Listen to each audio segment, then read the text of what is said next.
నాగ చైతన్య, సమంత జాతకం కుదరకనే వాళ్ళు విడిపోయారా? అదే చెప్తున్నా కదా, సమంత నాగ చైతన్య విడిపోవడానికి కారణము ఏ పర్సనల్ ఇష్యూస్ లేవు. నా ఇద్దరికి ఇండివిజువాలిటీలు ఎక్కువైపోయినాయి. సమంత ఈజ్ మోర్, దాన్ని ఏమంటారంటే, కొంతమంది ఆడపిల్లలు ఎలా ఉంటారంటే కెరీర్కే ఎక్కువ ప్రాధాన్యత ఇస్తారు. కెరీర్కి ప్రాధాన్యత ఇచ్చినప్పుడు నాగ చైతన్య కూడా అంతే. ఆమె ఏదో కారణాలు ఎవరికి తెలియదు కానీ చెప్తూ ఉంటారు. సో కారణాలు కూడా మనం అమల గారు చెప్పేదాకా మనం కూడా చెప్పకూడదు, ఎందుకంటే అమల గారు మన ఫ్రెండ్ కాబట్టి. సమంత వాళ్ళిద్దరు విడిపోవడానికి ఏ విధమైనటువంటి పర్సనల్ ఇష్యూస్ లేవు, ఏ విధమైన ఎలిగేషన్స్ అతని పైన కానీ ఈమె మీద కానీ లేవు. ఓన్లీ వన్ థింగ్ ఏంటంటే, కెరీర్ ఓరియంటెడ్ పర్సన్ ఆమె.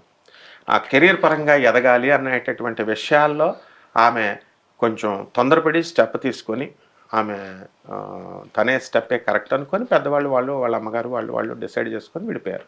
అంతకు మించి ఏం కాదు. సమంతకి మరి మళ్ళీ పెళ్లి యోగం ఉందంటారా? ఎందుకు చేసుకోకూడదు? ఆ మనిషి కాదా? చేసుకో అంటది, తప్పే ఉంది. ఇప్పుడు మ్యారేజ్ ఇప్పుడు అలాగే ఉండిపోమని ఎలా చెప్తారు వీళ్ళు ప్రజలు?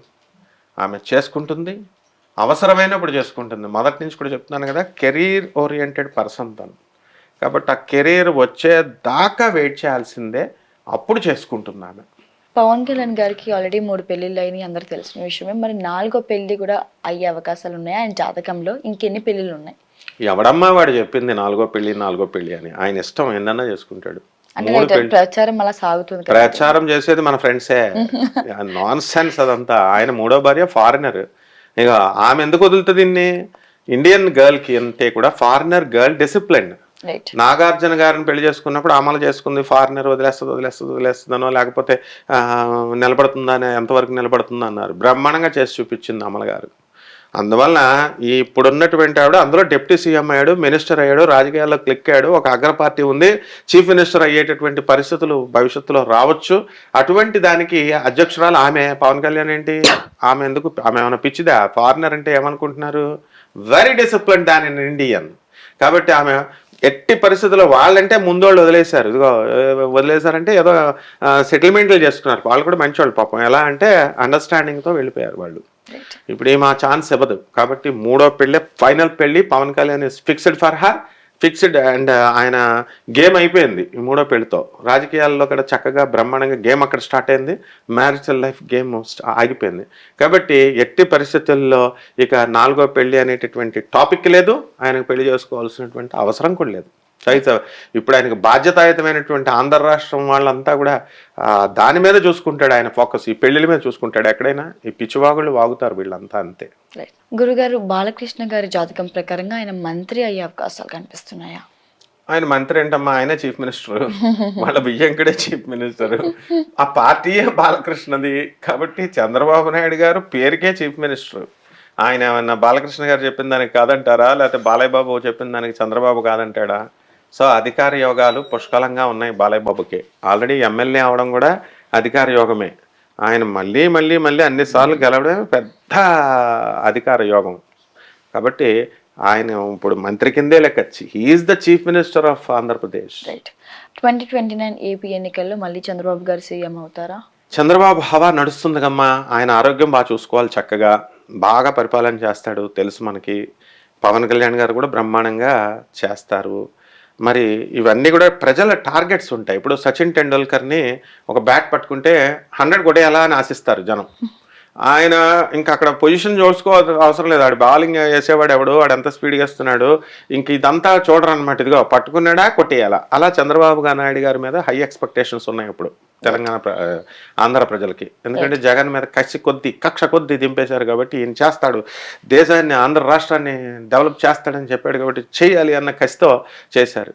ఈయన కనుక సరిగ్గా చేయలేదనుకో వెంటనే దింపేస్తారు. వెంటనే అప్పుడు ఏమవుతుంది, ఆటోమేటిక్గా ఆయనతో పాటు ఇప్పుడు పవన్ కళ్యాణ్ గారు వల్ల చంద్రబాబు నాయుడు గారికి ఎంత గుడ్ నేమ్ వచ్చి ఇద్దరు బాండేజ్తో చక్కగా గెలిచారో, ఈ కోయిలేషన్ గవర్నమెంట్ని ఫామ్ చేశారో, బీజేపీకి ఏం పెద్ద ఎఫెక్ట్ ఉండదు. వీళ్ళిద్దరి మీద పడిపోయి వీళ్ళిద్దరిని నింపేస్తారు. కాబట్టి చాలా జాగ్రత్తగా వేయాలి వీళ్ళు స్టెప్స్. నాగబాబు గారు రాజకీయాల్లో రాణించలేకపోవడానికి గల కారణం ఏంటి? ఆయన ఏం రాజకీయాల్లో రాణించలేకపోవడం కాదు, ఆయనకి ఇంట్రెస్ట్ లేక వెళ్ళలేదు ఆయన. ఎందుకంటే ఫ్యామిలీ ప్యాకేజ్ ఇది ఏమైనా వెళ్ళిపోవడానికి రాజకీయాలకి. ఆయన చిరంజీవి గారు వెళ్ళారు చాలు, పవన్ కళ్యాణ్ గారు వెళ్ళారు, సినిమాల్లో సరదాగా ఆయన చేసుకుంటున్నారు, శుక్రుడు డామినేషన్ ఉంది, మంచి పేరు తెచ్చుకున్నాడు, మంచి ఫ్యామిలీ బాగా ఉన్నది. అందరూ రాజకీయాలకు ఇప్పుడు అలా రావాలనుకుంటే నాగార్జున గారు, ఇప్పుడు ఈయన అక్కినేని నాగేశ్వరరావు గారు, రామారావు గారు ఆ టైంలో డిప్యూటీ సీఎం ఇచ్చేద్దరు, లేకపోతే హోమ్ మినిస్టర్ ఇచ్చేద్దరు. ఎందుకు వెళ్ళలేదు నాగేశ్వరరావు గారు? రాజకీయాలు ఇంట్రెస్ట్ లేదు ఆయనకి. అదే టైంలో ఇప్పుడు మన నాగార్జున గారు రావచ్చుగా, ఇప్పుడు రావాలంటే క్షణాల్లో రావచ్చు, మహేష్ బాబు రావచ్చుగా, రారు వాళ్ళు. అంటే మనకి రాజకీయాలకి అందరికీ ఇంట్రెస్ట్ ఉండదు. ఇట్స్ అ డర్టీ పాలిటిక్స్ అది. అది వాళ్ళు సినిమా యాక్టర్లైనా రారాజులే, వాళ్ళు హీరోలు ప్రజా బలంతో ఉన్నారు, వాళ్ళని దేవుళ్ళలాగా చూస్తారు ప్రజలు. కాబట్టి ఇదే వాళ్ళకి రాజ్యోగం. కాబట్టి వాళ్ళకి ఏం అవసరం లేదు కాబట్టి రాలేదు అంతే. నాగేంద్ర బాబు గారు రాణించకపోవడం కాదు, రావాలనుకుంటే వస్తాడు, రాణిస్తాడు. ఇప్పుడు వాళ్ళ తమ్ముడు డిప్యూటీ సీఎం అయితే ఆయన కాదా? వాళ్ళ అన్న కీలక పాత్రలు ఇస్తున్నారు, ఆయన కూడా త్వరలో కీలక పాత్రలు ఇస్తారు. చేయను ఆయన ఏదో ఒకటి చేయి అంటారు, తప్పేం లేదు, బ్రహ్మాండంగా చేస్తారు నాగబాబు గారు. రైట్. నయనతార గారు విఘ్నేష్ గారి జీవితం ఎలా ఉండిపోతుంది? కలిసి ఉంటారా, లేకపోతే మధ్యలో ఏమైనా డిస్టర్బెన్సెస్ వస్తాయా? ఆరెంజ్ లాగా ఉంటుంది, కలర్ఫుల్ గా ఉంటుంది. రైట్. పెళ్లి చేసుకున్న వాళ్ళకి శుభాలు పలకరా పెళ్లి కొడుకు అంటే, పెళ్లి కూతురు మొండ ఎక్కడుందో ఇలా తీసుకురండి అన్నారంట. అలాగా ఇంకా పాపం మన పెళ్లి చేసుకోలేదు, పెళ్లి ఏదో చేసుకుంటున్నారు, అప్పుడే విడిపోవడాల గురించి మనం ఇంటర్వ్యూలు చేసేసుకుంటున్నాం, డిస్కషన్ చేసేసుకుంటున్నాం. నయనతార లేడీ అమితాబ్ బచ్చన్ అంతే, బ్రహ్మాండంగా ఉంటుంది వాళ్ళ పెళ్లి, సూపర్ స్టార్గా వెలిగిపోతున్నామే. మరి చక్కగా వాళ్ళ కళ్యాణం బ్రహ్మాండంగా ఉంటుంది, పిల్లలు వద్దంటే పుడతారు కూడా ఇంకా. కాబట్టి ఏమీ ప్రాబ్లం, ఆల్రెడీ ఉన్నారు. అదే ఆ పిల్లల్ని కూడా సర్గవసి అని అదని ఏదేదో చెప్తారు, అవేమి కాదు. ఆమె కూడా మనలాంటి మనిషి, ముందు మానవత్వం చూసి ఆమెకు రెస్పెక్ట్ ఇవ్వాలి మనం. Their family life will be wonderful and colourful life ఉంటుంది.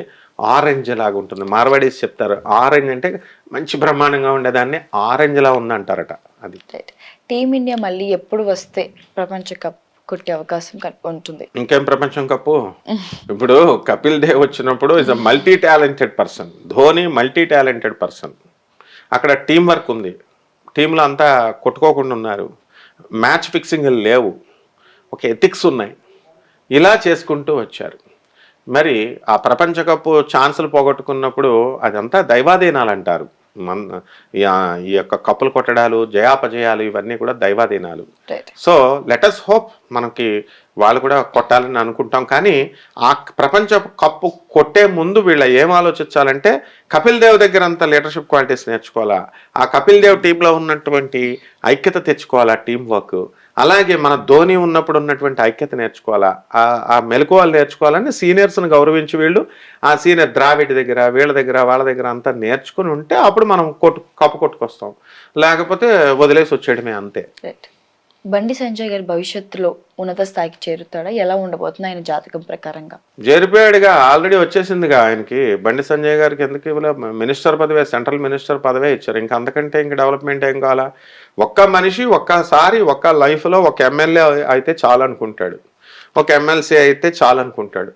ఆ తర్వాత చక్కగా ఛాన్స్ దొరికితే ఎంపీ అవ్వాలనుకుంటాడు, అంతకంటే ఛాన్స్ దొరికితే మినిస్టర్ అవ్వాలనుకుంటాడు. డైరెక్ట్ వైకుంఠపాలిలో పైకి వెళ్ళిపోయినట్టు ఆయన సెంట్రల్ మినిస్టర్ అయిపోయాడు. మరి ఇంకా అటువంటిప్పుడు ఇంకేం కావాలి ఆయనకి?